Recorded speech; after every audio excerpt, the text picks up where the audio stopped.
جنہوں نے اپنے نبی کے لیے، اپنے دین کے لیے، اللہ کی خوشنودی کے لیے اپنے آپ کو قربان کر دیا تھا۔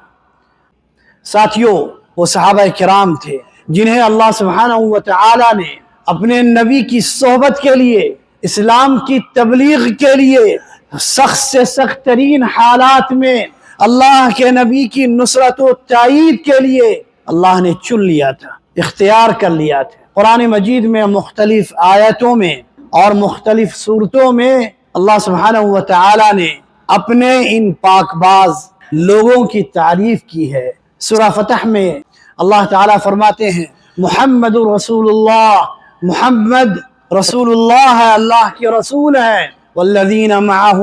اشداء علی الکفار،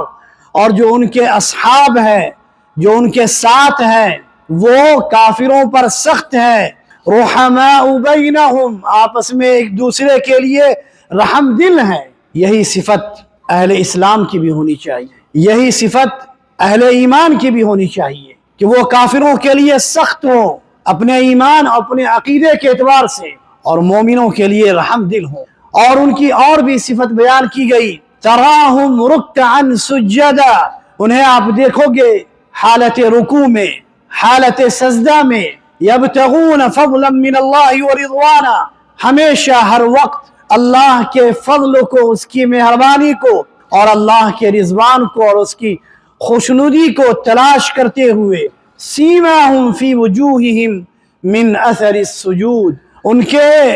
سجدوں پر، ان کی پیشانیوں پر، ان کے چہروں پر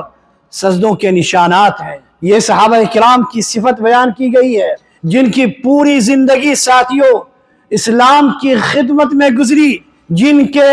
مال، جن کی جانیں اور جن کی ہر چیز قربان تھی اللہ کے لیے، اس کے رسول کے لیے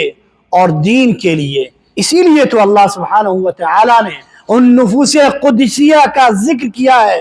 قرآن مجید کی مختلف آیتوں میں۔ یہ دلیل ہے ساتھیوں کہ صحابہ کرام سب سے مقدس جماعت تھی